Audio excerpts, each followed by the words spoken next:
Tourne-toi vers quelqu'un et si tu ne l'as pas salué, tu le fais. Quelqu'un que tu n'as pas encore salué, peut-être devant toi, derrière toi, à côté de toi.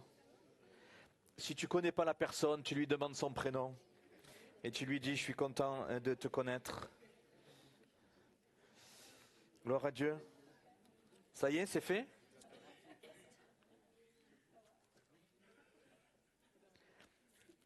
Et tu te tournes encore sur quelqu'un d'autre cette fois-ci.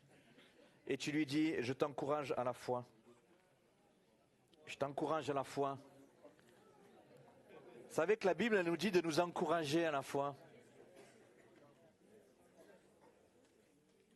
C'est important. La Bible dit que sans la foi, c'est impossible d'être agréable à Dieu. Donc ce matin, tu dois choisir de croire.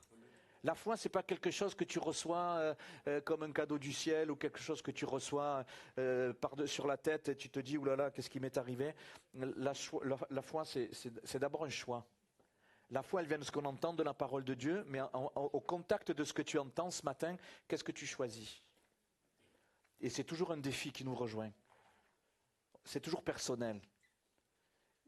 Et c'est pour ça que dans une assistance, quelle qu'elle soit nombreuse ou peu nombreuse, il y a des personnes qui vont être touchées et des personnes qui ne vont pas l'être. Pourquoi?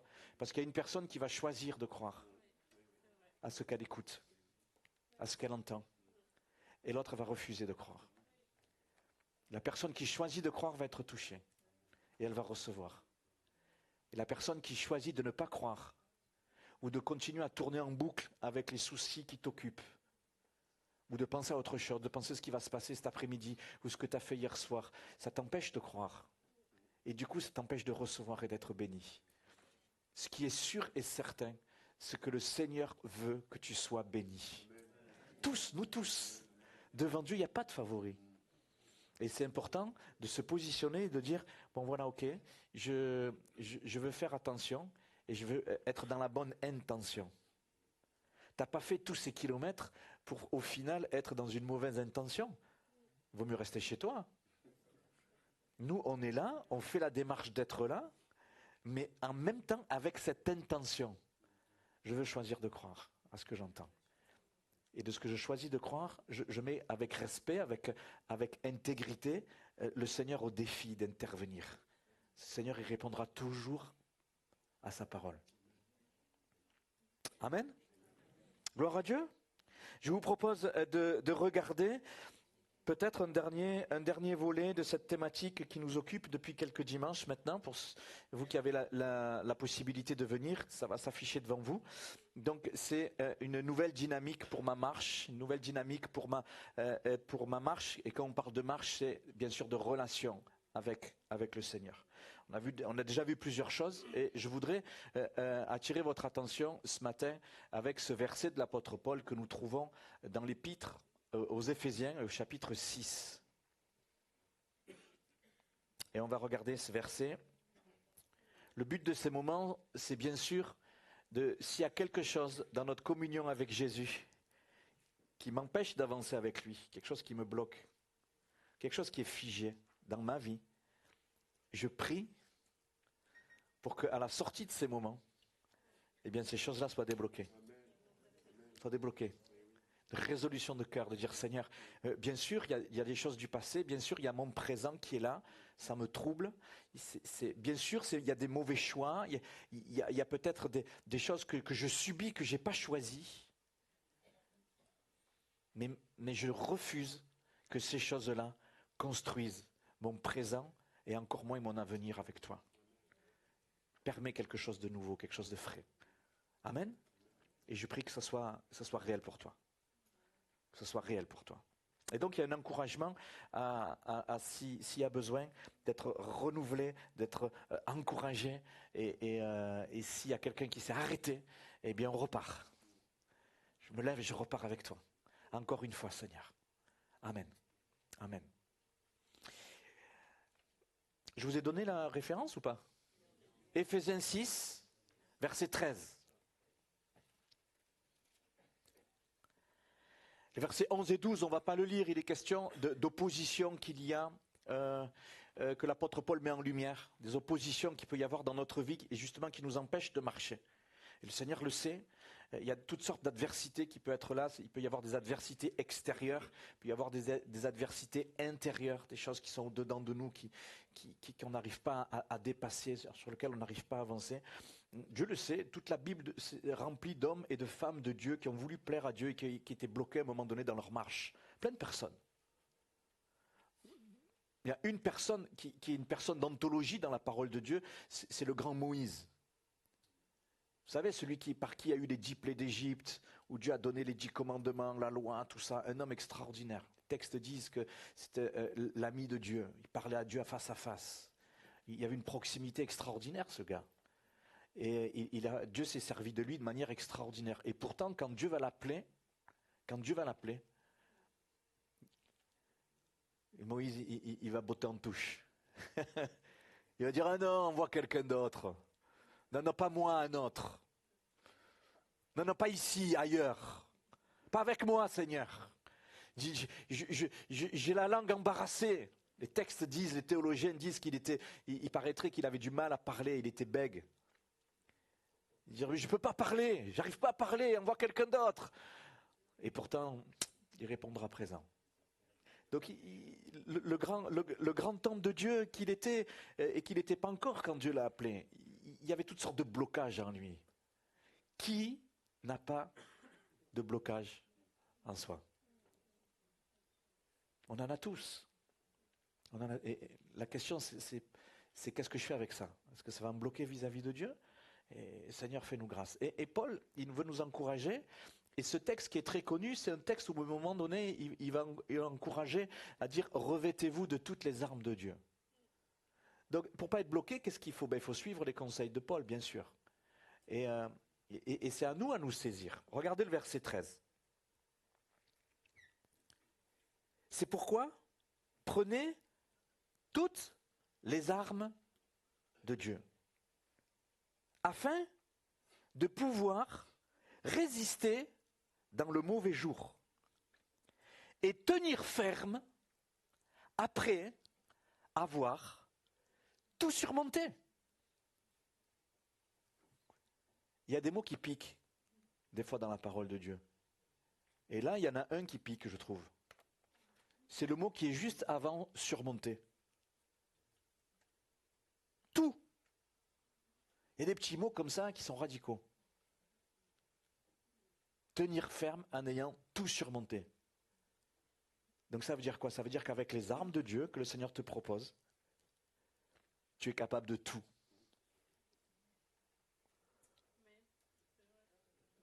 Bon, on va le redire. Avec les armes que Dieu te propose, tu es capable de tout surmonter. Je ne sais pas ce qui cloisonne, peut cloisonner nos vies, ce qui peut emprisonner nos vies. Avec les armes de Dieu, on peut tout. Mais tout, c'est absolument tout. C'est vraiment tout. C'est totalement tout. C'est la totalité de tout. C'est tout. Gloire à Dieu. Seigneur, avec toi, eh bien, je peux trouver une nouvelle dynamique dans ma marche. Chaque jour, je choisis, Seigneur, de vouloir, par ta force, tout surmonter. Le défi, c'est quoi? Tu es en train de tout surmonter, donc c'est une dynamique. C'est pas en claquant des doigts. Non, c'est un choix qui me permet d'être sur ce chemin où je suis en train de tout surmonter par sa grâce. Alors je vais tout surmonter, je suis en train de surmonter, ou je suis en train de succomber? Eh oui, mais des fois, regardons encore le texte. Verset 13, c'est pourquoi prenez toutes les armes de Dieu afin de pouvoir résister dans le jour mauvais. Ce n'est pas écrit les jours mauvais. C'est le jour mauvais, vous avez vu? Donc ça veut dire quoi? Ça veut dire qu'on peut avoir plusieurs jours mauvais, on peut en avoir vécu plusieurs, mais ici, Paul il dit, il y en a un en particulier qui cristallise ta vie et qui fait ce que tu es aujourd'hui. C'est le jour mauvais. C'est le jour des jours. C'est le D-Day.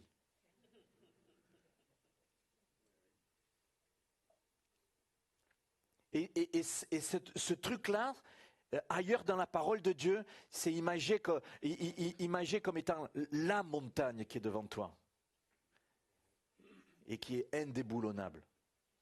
C'est le big truc, le gros truc, qui fait que dès que tu essayes d'avancer, même avec le Seigneur, eh bien, c'est là.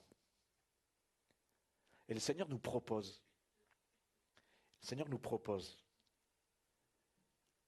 de revêtir les armes de Dieu dans un but de pouvoir surmonter même ce jour tellement particulier.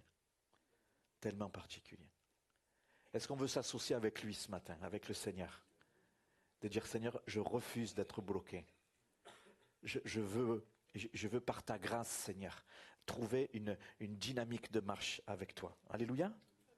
Et c'est important parce que c'est des moments où notre foi est en péril. C'est des moments où notre constance, notre zèle sont attaqués. Et on voit que des fois, il y a des points de bascule qui font qu'il y a tout qui peut partir. On peut tout laisser tomber. On peut abandonner l'Église, on peut abandonner le Seigneur, on peut même des fois abandonner l'endroit où nous vivons, notre foyer, être l'ombre de nous-mêmes, faire des mauvais choix terribles de conséquences lorsque on est sujet et confronté à ce genre de mauvais jours. Vous me suivez? Et le Seigneur le sait. Et l'apôtre Paul le sait. Et le Seigneur veut nous proposer ce matin de regarder à lui une fois de plus. Le Seigneur sait tout, il a tout compris, il sait tout. Il dit, il y a des solutions. Il y a des solutions. Il y a des armes disponibles. Revêtez-vous de toutes les armes de Dieu. Alléluia. Donc, c'est pas humain, c'est pas physique, c'est de l'ordre du divin. Les armes, c'est pas les Kalachnikov, c'est pas les bombes, c'est pas les B2, les B12, les B20 qui... Non, c'est spirituel, on l'a compris. Juste, on l'abordera en terminant. Le texte dit toujours, dans cette introduction, je voudrais regarder cela, et avant de prendre quelques exemples pour illustrer ce qu'on partage ce matin, tenir ferme après avoir tout surmonté. Il ne s'agit pas de dénier les choses. Au contraire, c'est de prendre à bras le corps les problèmes dans un but de les surmonter. C'est pas... Paul il dit, fais comme si tout va bien. Utilise une petite phrase qui va bien, par la grâce de Dieu. Non. Surmonter, c'est prendre à bras le corps. C'est au contraire être bien au fait des soucis et des difficultés. C'est pas nier, c'est pas fuir. C'est pas motus et bouche cousue. Surtout n'en parle pas, hein, ça va aller. Ben c'est faux, le temps ne règle jamais les choses, le mutisme ne règle jamais rien. Le mot surmonter, après avoir tout surmonté, si on prenait le temps de casser ce mot en deux, sur plus loin monter. Monter sur la difficulté. Voyez l'image? C'est pas la difficulté qui est sur toi et qu'elle te presse et qu'elle t'écrase. C'est toi qui montes sur la difficulté. Si j'osais, je montais sur le... Pour vous illustrer le truc, j'ai peur de tomber. Monter sur. Il y a une notion de prendre de la hauteur. Vous savez que quand on regarde à la manière du Seigneur, lorsqu'on regarde dans la perspective de la parole de Dieu, eh bien le Seigneur nous amène à prendre de la hauteur sur les situations. Vous avez remarqué ça? Prendre de la hauteur. Monter sur pour prendre de la hauteur. Des fois on emploie le mot prendre du recul. Calme-toi là, prends du recul. Il y en a qui prennent tellement du recul, ils reculent, du coup ils ne voient plus rien. C'est du prendre du recul qui ressemble à de la fuite. Je préfère l'image monter sur, prendre de la hauteur, pour avoir une vue d'ensemble. C'est mieux que prendre du recul. Attention de ne pas que tu prennes trop de recul sur les choses. Parce que quand on prend trop de recul, ça nous empêche de prendre des bonnes décisions. Oui? Après avoir tout surmonté. On comprend qu'il y a une proposition qui est faite dans ce texte. Hein? Vous avez vu? Il y a une proposition de la part du Seigneur. Je te propose mon aide, le Seigneur nous dit. Je te propose mes armes. Je te propose ma stratégie, ma manière de faire. Mais ça ne peut marcher qu'à condition que vous et moi, nous soyons d'accord. Donc c'est lié à notre volonté. C'est lié à notre accord. Seigneur, ok, je veux.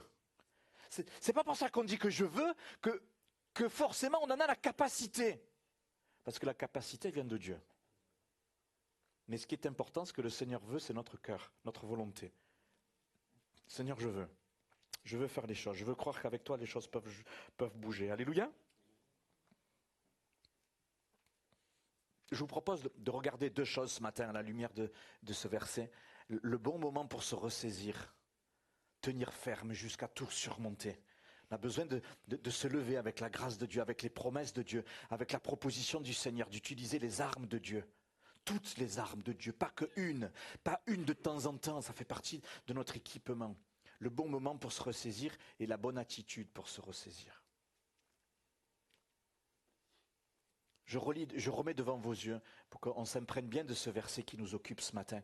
C'est pourquoi prenez toutes les armes de Dieu afin de pouvoir résister dans le mauvais jour et tenir ferme après avoir tout surmonté. Je vous propose une traduction en paroles vivantes, traduction plus dynamique. Regardez ce que nous lisons sur ce même verset.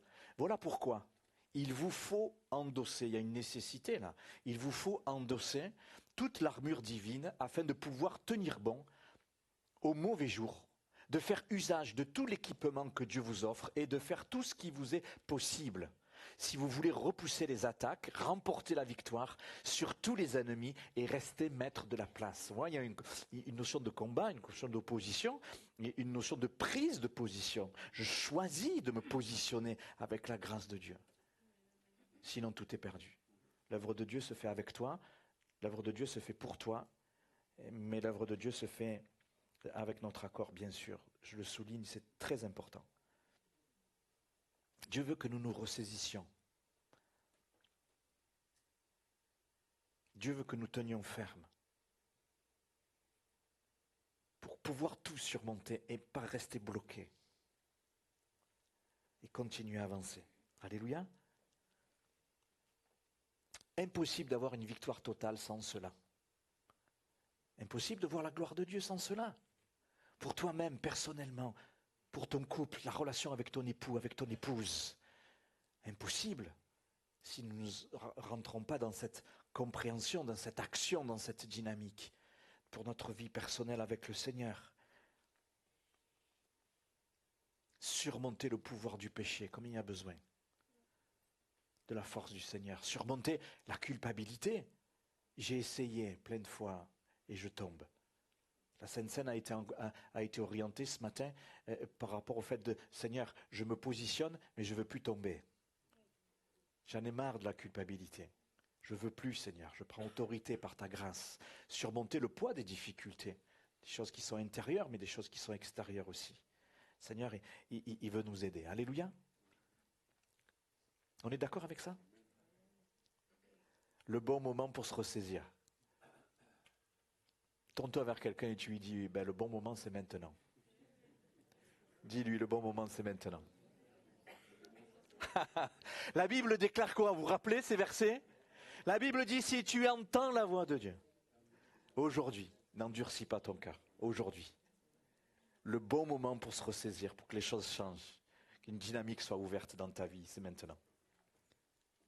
Il y a toujours une petite voix qui va dire, on verra cet après-midi. Ah, on verra demain.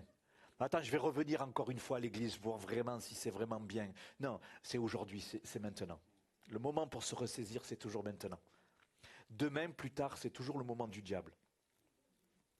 Vous savez ça? Donc le bon moment de se ressaisir, c'est maintenant. C'est pas seulement de dire, j'ai compris ce qu'a dit Pasteur Jacques, ok, je vais réfléchir. Oui, c'est bien, mais il y a toujours de l'action. Hein, des résolutions doivent mener de l'action, toujours. si on veut que les choses avancent. Je vous propose un verset, un exemple dans Genèse 45 avec le grand Jacob. Jacob qui est le papa de 12 jeunes hommes qui deviendront les 12 tribus d'Israël. C'est pour l'histoire dans la Genèse. Il aura une fille aussi, bien sûr, qui s'appelle Dina. Les frères rapportèrent à Jacob de toutes les paroles que Joseph leur avait dites. Vous vous rappelez que Joseph va être vendu par ses frères. Vous connaissez cette histoire, c'est dans toute la Genèse. Je vous encourage à relire l'histoire. Ils vont le vendre, ils vont faire croire à Jacob pendant des années que son fils il est mort. Et en fait, il a été vendu en Égypte. Et là, en Égypte, Dieu s'occupe de lui, Dieu va se servir de lui, il va devenir le numéro 2 de tout le pays. Et puis sur les temps de famine, eh bien, toute la famille de Jacob, ils vont être amenés en Égypte, il va y avoir des retrouvailles. Puis avec les retrouvailles, eh bien, les frères, ils vont revenir voir papa Jacob et ils vont dire « Hey, et Joseph, il est vivant ». Et le papa Jacob, depuis des années, il n'avait pas fait le deuil de son fils. Il n'arrivait pas à surmonter le deuil. Il y a des choses qu'on n'arrive pas à surmonter. On a besoin du Seigneur. Des blessures, des souffrances qu'on n'arrive pas à surmonter. On a besoin du Seigneur. On a besoin des armes du Seigneur.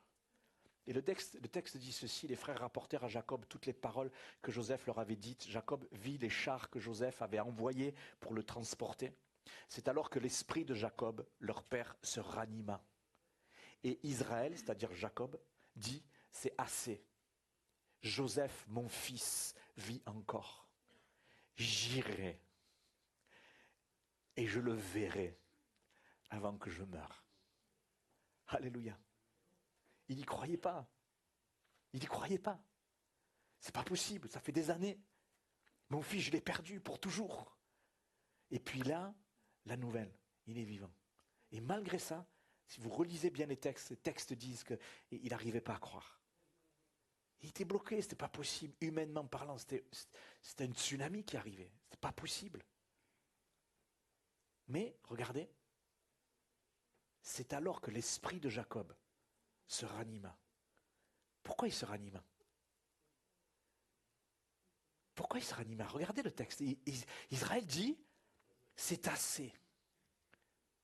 C'est comme si Joseph il se parlait à lui-même. Il a décidé lui-même de croire à cette affaire. Et en se parlant lui-même, son esprit se ranima. C'est pas écrit que l'esprit de Dieu ranima l'esprit de Jacob. L'esprit de Jacob se ranima. En prenant lui-même position face à cette nouvelle. Je choisis de croire. Je choisis d'y croire. Et il s'est dit à lui-même maintenant, stop, c'est assez. Mais pas que des résolutions, pas que des paroles. Qu'est-ce qu'il a fait? Je me mets en marche. J'irai. J'irai. Gloire à Dieu. C'est le moment de se ressaisir. Jacob a eu du mal à croire à cette possibilité que Joseph soit en vie. Il était éteint. En lui, il y avait quelque chose de mort. Et de sa résolution de cœur, Dieu s'en est servi pour produire en lui l'espérance, la foi, la dynamique. Et il s'est mis en marche. Alléluia. C'est extraordinaire. C'est extraordinaire. Avec sa prise de position, vous avez vu le texte, regardez encore. Les frères rapportèrent à Jacob toutes les paroles que Joseph leur avait dites. Jacob vit les chars que Joseph avait envoyés pour le transporter. C'est alors que l'esprit de Jacob... Combien de fois on a répété Jacob ici? 3 fois. Jacob, Jacob, Jacob. Et tout d'un coup, c'est plus Jacob. C'est Israël. Dans la présence de Dieu dans les temps anciens, Jacob, Dieu lui avait donné un autre nom. Israël. Le deuil de son fils l'a ramené à l'ancien Jacob. Il l'a immobilisé, il l'a bloqué. Découragé, pas d'avenir. Rien. C'était Jacob. Jacob, ça veut dire celui qui arrive tout seul, le supplanteur, celui qui se sert des autres pour arriver. C'est le Jacob. C'est l'image de celui qui vit pour lui-même. Et quand dans la jeunesse, dans sa vie, Jacob, il a rencontré Dieu, Dieu lui a dit, tu t'appelleras plus Jacob, tu t'appelleras Israël.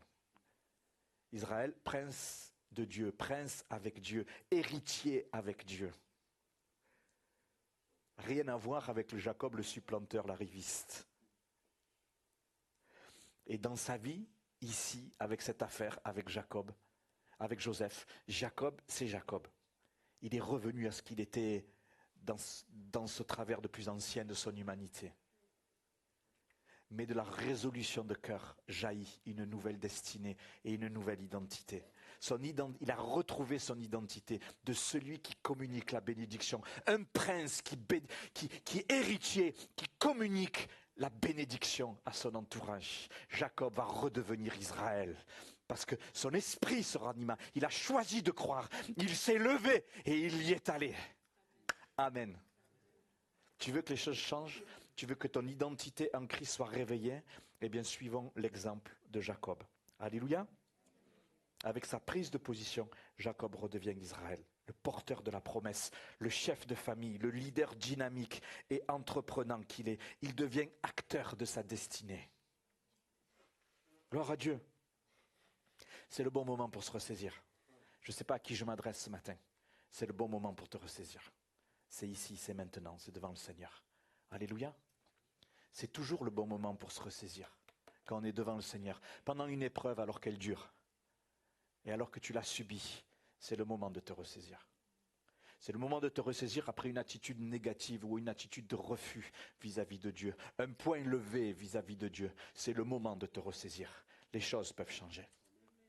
C'est le moment de te ressaisir après une chute, après un égarement, après une période de désobéissance peut-être, d'éloignement de l'Église, des choses de Dieu. C'est le moment de te ressaisir au nom de Jésus.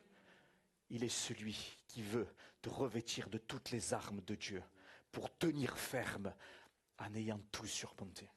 C'est le moment de te ressaisir après l'abattement causé par un échec. Après avoir été grisé peut-être par le succès ou par la bénédiction, la gloriole, les chevilles qui gonflent, inaccessible à cause de ton orgueil, de ce que tu crois que tu es meilleur parce que Dieu t'a beaucoup donné. Et il faut te ressaisir.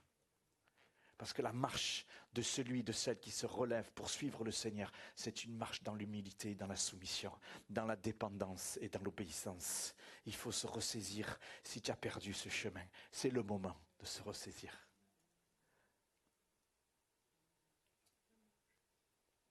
Amen.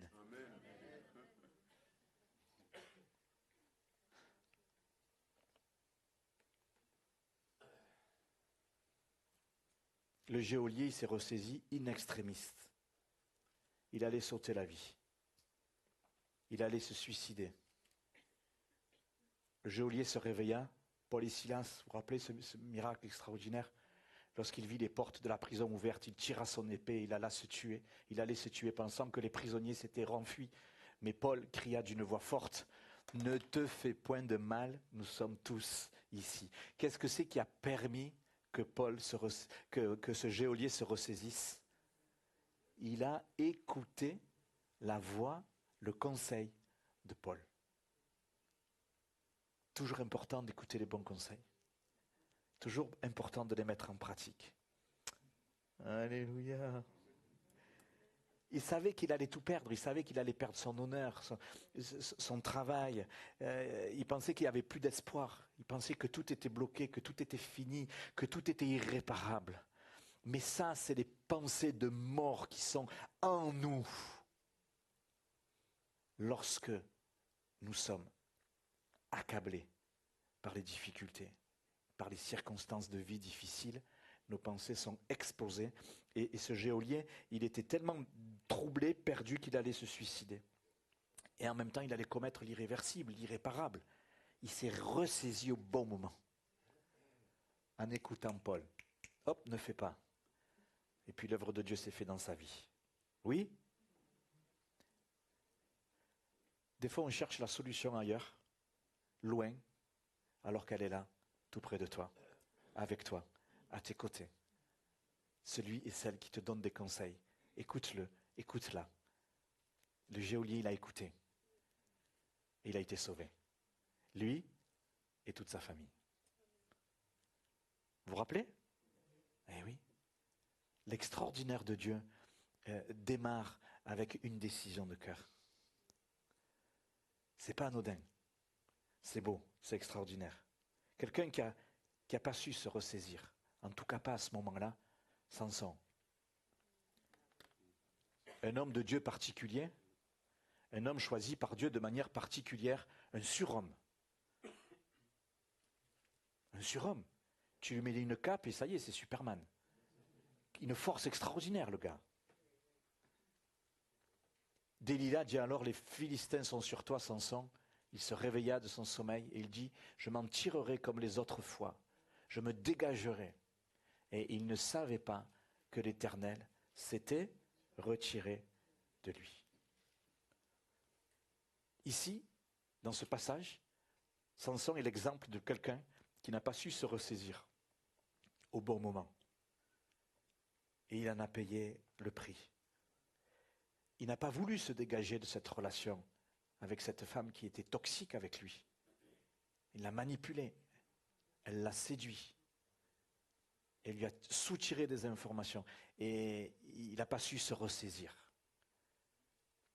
Qui d'entre nous n'a jamais été au contact avec des personnes qui sont toxiques? Des fois, on ne l'aperçoit même pas. Ce n'est pas forcément dans un couple, mais des fois c'est au travail. Des fois c'est avec un voisinage et qui te perturbe, qui te rend dingue. Et dire, Seigneur, je veux voir clair, aide-moi. Donne-moi tes armes, je veux voir clair. Alléluia.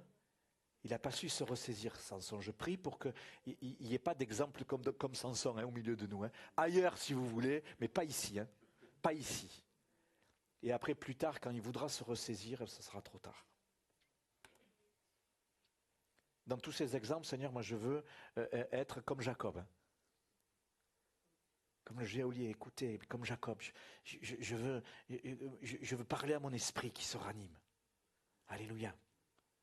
Je ne veux pas être bloqué. Je ne veux pas être fermé. Je veux avancer avec toi. Amen. Avant d'aborder l'autre point, juste un point de vigilance. Attention à ne pas nous habituer à des choses qui nous bloquent. On a une capacité de vivre avec des problèmes. C'est fou, hein? On les subit, mais en même temps, on vit avec. On les subit et en même temps, on se construit autour de ces problèmes-là. Ils prennent la place qu'ils ne devraient pas prendre. Mais en même temps, on se construit comme ça. On est bizarre quand même des fois. Attention à ne pas s'habituer à nos dysfonctionnements, à nos problèmes, à nos difficultés. Et puis surtout que derrière, on va mettre des beaux versets, tu sais. Oui, mais tout est entre les mains du Seigneur. J'attends. Prudence. Cette sorte de théologie de la passivité. Ne nous habituons pas à l'épreuve. La tolérer. Vivre avec. Nous laisser dominer par elle. Elle devient comme une habitude. Il faut qu'on soit bien au clair avec ce genre de choses qui nous sclérosent, qui nous bloquent. Le Seigneur, il ne veut pas que tu sois bloqué. Mais il veut que nous prenions les armes de Dieu pour tenir ferme après avoir tout surmonté. Amen. C'est le moment de se ressaisir. C'est le moment. C'est ici, c'est maintenant, devant le Seigneur. Amen. La bonne attitude pour se ressaisir. Qu'est-ce que c'est qui fait que ça va marcher avec quelqu'un, ça ne va pas marcher avec d'autres personnes? Parce qu'il faut avoir la bonne attitude. Et cette bonne attitude, c'est quoi? C'est d'accepter de se remettre en question. C'est d'accepter de se laisser être interpellé en se sentant concerné. De dire tout simplement, eh oui, peut-être que, ouais, effectivement, ça me regarde cette affaire. Je sais pourquoi je dis ça. Parce que dans les milieux d'église, quand on entend une prédication, qu'est-ce qui se passe? Oh là là, lui, elle est là. C'est pour lui, ce qu'il a dit, pasteur Jacques. C'est pour elle. Non, on ne se sent pas concerné. Mais par contre, on est concerné pour les autres. Et on se dit, mais pourquoi lui et elle ne bougent pas? Elle devrait être concernée. De quoi je me mêle? Occupe-toi de toi. On a une capacité de discerner les besoins des autres. Comment ça se fait que lui, il ne s'est pas levé à l'appel? Il aurait dû, hein. Parce que moi, je sais des choses, hein. Donc pas ici, ailleurs. Hein. De quoi je me mêle? L'œuvre de Dieu dans nos cœurs, c'est personnel. Vous vous rappelez? Seigneur, regarde l'attitude de cœur. Il faut se sentir concerné en se disant, effectivement, je mets de côté les autres. Moi, peut-être, il faudrait que je rectifie certaines choses quand même. Amen. Donc on ne s'occupe pas, on a bien parlé avec les gens qui étaient autour de nous, mais en même temps on ne s'occupe pas d'eux. Seigneur, il te parle à toi. Il nous parle à chacun de nous. Donc il faut accepter de se laisser être interpellé, de se laisser être repris. C'est accepter de se remettre en question. C'est ça avoir la bonne attitude de cœur. Accepter de se remettre en question. Il y a une attention de toute manière particulière pour Dieu. On parlait tout à l'heure qu'on fait partie de la famille de Dieu. Et Dieu, il soigne, il éduque ses fils et ses filles en premier. Il veut les construire. Il veut les orienter. Il veut les faire grandir. Il veut les dégager de tout ce qui pourrait les empêcher de suivre le Seigneur. Hébreux 12,5 nous dit « Mon fils, ne méprise pas ». Ça marche aussi pour les filles. Hein. C'est générique le terme ici. « Mon fils, ne méprise pas le châtiment du Seigneur et ne perds pas courage lorsqu'il te reprend. » Je ne sais pas vous, moi j'aime pas être repris. C'est pas naturel être repris. Châtiment, c'est éducation. Rendre pur, c'est ça littéralement ce que le mot veut dire châtiment. Nous, dans notre tête, châtiment égale punition, égale souffrance. Mais dans la signification de ce mot, le mot châtiment, c'est éducation, construction. Rendre pur, préparer dans un but de. Le Seigneur, il travaille avec toi pour te préparer. Waouh! C'est mieux, hein, dit comme ça. Mais c'est la signification du mot. Donc, perds pas courage lorsqu'il te reprend. Et Apocalypse chapitre 3, verset 19, moi je reprends et je châtie, c'est-à-dire j'éduque ceux que j'aime. Ceux que j'aime. Il y a une attention particulière pour ceux qui ont dit oui à Jésus. Et donc du zèle, et repens-toi, réajuste-toi. Alléluia. Donc Dieu veut nous aider à surmonter, mais à condition que nous acceptions de nous laisser être remis en question. C'est ça la bonne attitude qui permet le changement et qui permet d'être ressaisi. Amen. Et le Seigneur, il va se servir de quoi pour nous secouer un peu? Il peut se servir du Saint-Esprit qui est en nous, bien sûr. Il peut se servir de la parole de Dieu. Il peut se servir de la prédication. Il peut se servir des discussions qu'on peut avoir ensemble. Il peut se servir des circonstances de vie que tu es en train de traverser, des choses qui te bloquent, des choses qui te ramènent en arrière. Dire, oh mince, mais je croyais que c'était réglé. Comment ça se fait que j'y pense encore? Comment ça se fait que ça me cloisonne encore? C'est pas normal. Le Seigneur veut se servir de ça pour que, nous puissions nous laisser être interpellés. Ce n'est pas pour nous pointer du doigt dans un but de nous détruire, mais dans un but de nous amener à comprendre ce que le Seigneur veut faire avec nous. Alléluia. Ça fait partie de l'amour de Dieu. Hein. C'est parce que Dieu nous aime qu'il ne veut pas nous laisser dans des situations de blocage. Même si des fois, ça pique un peu, quoi. Quand on nous reprend, ça pique. Hein. Quand quelqu'un vient te voir et dit, tu sais que tu n'es pas si formidable que ça. Hein.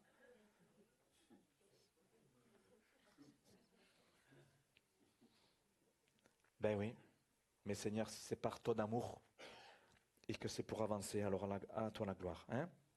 Donc tout à l'heure, c'est Jacob qui a dit stop. Et des fois, c'est Dieu qui dit stop lui-même. Il dit là, tu dérailles, là, c'est stop maintenant. Et il faut accepter d'être repris. Il faut accepter d'être repris. Amen. Un exemple de quelqu'un qui a accepté d'être repris et un exemple de quelqu'un qui a refusé d'être repris. Le premier, David, a accepté d'être repris. Adultère avec Bathsheba. Cette femme avec qui il couche, elle était mariée. Donc le mari est gênant. Qu'est-ce qu'il fait? C'est pas grave. Je le zigouille. Tout va bien. Et c'était David. Loin de l'Éternel. Ce que la Bible dit comme étant un homme selon le cœur de Dieu. Ouh! Comment on peut être aussi mauvais et que le Seigneur continue à nous faire confiance. Qu'est-ce que c'est qui a fait que ça a marché? David a accepté de se remettre en question. Il s'est repenti, il s'est détourné de sa faute. Le Seigneur lui a pardonné. Certes, il y aura des conséquences, mais le Seigneur va continuer à pouvoir se servir de lui. Ça ne justifie pas à faire n'importe quoi, mais ça justifie à comprendre qu'on a un Dieu qui est plein d'amour, de patience et de grâce avec nous. Et que même si on est le plus bas tombé, bloqué par des choses qui sont mauvaises, le Seigneur peut te relever, te rétablir, si tu as la bonne attitude de cœur. Gloire à Dieu. Gloire à Dieu. David dit à Nathan le prophète, j'ai péché contre l'Éternel. Et Nathan dit à David, l'Éternel pardonne ton péché, tu ne mourras point. David s'est repris après avoir été repris par Dieu. Il n'a pas dit, ouais, c'est la fille là, elle se balade toute nue devant mes yeux, qu'est-ce que tu veux, voilà. Il a accepté d'être repris. Il s'est remis en question. Mais quand Dieu a envoyé Nathan le prophète pour mettre en lumière ce péché, c'est Dieu qui a dit stop. Il dit là, c'est stop. Et on ne peut pas surmonter le péché, les peines, si on n'accepte pas de se remettre en question. C'est un cœur repentant qui fait qu'on peut repartir. Il a eu la bonne attitude. Amen. Puissions-nous avoir la bonne attitude, celle de David, pour pouvoir repartir. Gloire à Dieu. Un autre exemple, le mauvais exemple. Le faux prophète Balaam. On le trouve dans Pierre. Balaam fut repris pour sa transgression. Une ânesse muette faisant entendre une voix d'homme arrêta la démence du prophète. Je ne vais pas refaire l'histoire, mais il fut repris par Dieu. Dieu l'a arrêté, l'a bloqué sur le chemin où il voulait maudire le peuple de Dieu. Dieu lui a dit, ça, non, niet. Mais Balaam, qu'est-ce qu'il a dit? Allez, s'il te plaît, laisse-moi faire. Il a insisté, il a forcé. Il s'est fermé aux avertissements. Et avec lui, c'est l'image de quelqu'un qui a le cœur fermé, qui ne veut pas et qui n'accepte pas les appels du Seigneur à se repentir. On sait très bien que quand on parle d'attitude de cœur, ce qui nous empêche de nous livrer avec le Seigneur, c'est le cœur qui est más duros, comme ça qu'on dit. Testaboch. Dur. Dur. Balaam était dur. David était grandement pécheur, mais il avait le cœur tendre, il craignait Dieu. Et il s'est laissé être repris. Quelle attitude de cœur nous avons? Un cœur dur, c'est un cœur orgueilleux, c'est quelqu'un qui contrôle, c'est quelqu'un qui veut toujours avoir raison, c'est quelqu'un qui est prisonnier de ses propres pensées et de sa propre mentalité, sa manière de faire. C'est comme moi, je suis comme ça. Et je veux de Dieu à condition que Dieu il fasse comme moi je veux. Ça ne peut pas marcher. C'est un cœur fermé, c'est la mentalité de Balaam. Dieu lui a dit non, je veux faire quand même. C'est un cœur qui est dur. Si nous refusons d'être repris, si nous refusons de nous remettre en question devant le Seigneur, nous succomberons et nous ne pourrons pas surmonter nos épreuves. Notre attitude de cœur est le verrou qui s'ouvre ou qui se ferme à la bénédiction de Dieu. Je termine. On regarde le texte.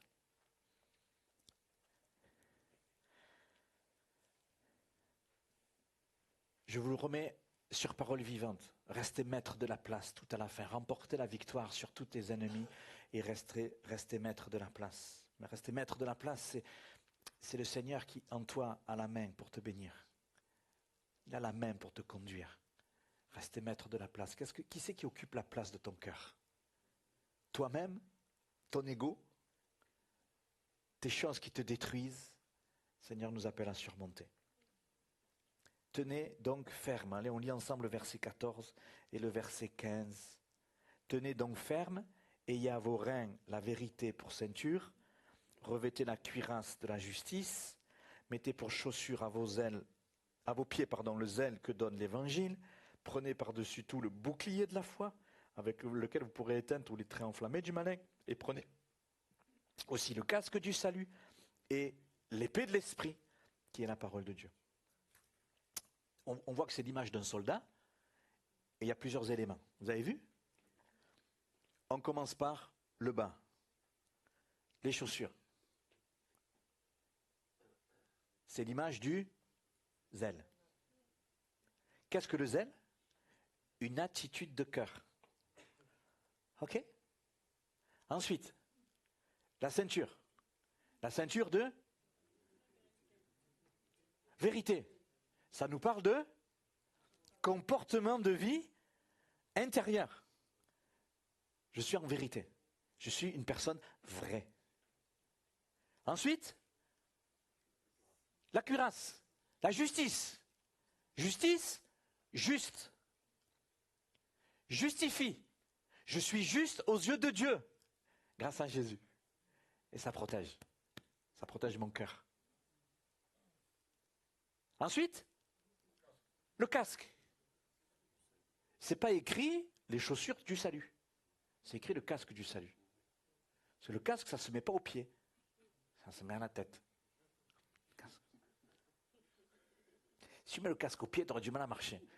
Ou alors il te faut 2 casques. La tête. Pourquoi? Parce que le casque du salut, c'est lié à tes pensées. C'est lié à ton identité. Comment tu te vois? Est-ce que tu appartiens à Jésus? C'est dans ma tête. C'est dans mes pensées. Quand je suis découragé, quand l'ennemi m'attaque, il attaque tes pensées. Oui? Non, mais tu n'es pas vraiment sauvé. Regarde, tu es nul. Oui, mais tu es pas ceci, tu es pas cela. Ah non, mais ton nom, il n'est pas vraiment inscrit dans le livre de vie. Ça, c'est lié à l'attaque de tes pensées. Donc, il te faut les protéger. Protéger ton identité. C'est le casque. Ok? Et après, le bouclier. Bouclier de la foi. Ça protège la foi, ta relation avec Jésus. Et ensuite, l'épée de l'esprit, qui est la parole de Dieu avec l'esprit de Dieu. Ok. Mais qu'est-ce que vous voyez dans toutes ces images qui sont là, rapidement? C'est une question. Cet équipement que Dieu nous propose, ça concerne quoi? Notre être intérieur. Le zèle, la vérité, la foi, mon identité spirituelle. Tout ça, c'est ce qui te construit au-dedans de toi, dans ta relation avec Jésus. Si tu n'es pas sûr de ces choses-là en toi, tu vas être fragile dans l'adversité. Tu vas être bloqué dans ta marche, tu vas être troublé. Et le Seigneur dit, revêt-toi de toutes ces choses-là. C'est la réalité de ta vie avec le Seigneur. Toutes. Il vous faut endosser toute l'armure divine. Gloire à Dieu. C'est pour toi. Amen. Seigneur, avec cette manière de faire, il veut nous permettre de reconquérir le terrain perdu. Il y a un appel à venir au pied de Jésus. Seigneur, mais moi je veux au-dedans de moi vivre ces armes-là, cette réalité-là. Parce que je veux pouvoir tenir ferme et tout surmonter. Amen. Quel est ton choix? Quelle est ta position? Que veux-tu faire? Que vas-tu faire? Dernière pensée qui me vient à l'esprit, après on termine par la prière. Rappelez-vous ce qu'on appelle le fils prodigue, le fils perdu. Vous vous rappelez? Luc chapitre 15, cette parabole. Qu'est-ce que le texte dit? Ce jeune homme, il va voir son père, il vit dans la maison avec son père. Il lui dit, file-moi mon héritage. Papa, file-moi la thune. Donne-moi de l'oseille, du blé. Je veux vivre ma vie. Moi, je ne sais pas si j'étais le père, je lui dis, tu vas te faire cuire un œuf, tu vas travailler. Hein. Le père lui dit, tellement il le respecte, il lui donne. On aurait pu dire que c'est du laxisme, mais il lui donne. Il laisse faire. Okay. Ce jeune homme, qu'est-ce qu'il fait? Il va tout dépenser. Il se retrouve à devoir garder les cochons, à manger la nourriture des cochons, les pieds dans la boue, méprisé par tous. Et qu'est-ce qu'il va faire? Il va se mettre à réfléchir. Ah, il va se mettre à réfléchir. Il va se mettre à réfléchir. Et avec cette réflexion, qu'est-ce qu'il fait? Il prend d'abord une résolution. Quelle est cette résolution? Et là, ça pique. Il va falloir que je me remette en question. Il va falloir que je m'humilie. Il va falloir que je demande pardon. Ouf, j'ai pas envie. Mais il y est allé. Il a résolu et il a agi. Le texte dit, ça fait écho à Jacob. Je me lèverai et j'irai vers mon Père. Et ce matin, il y a un appel à plusieurs.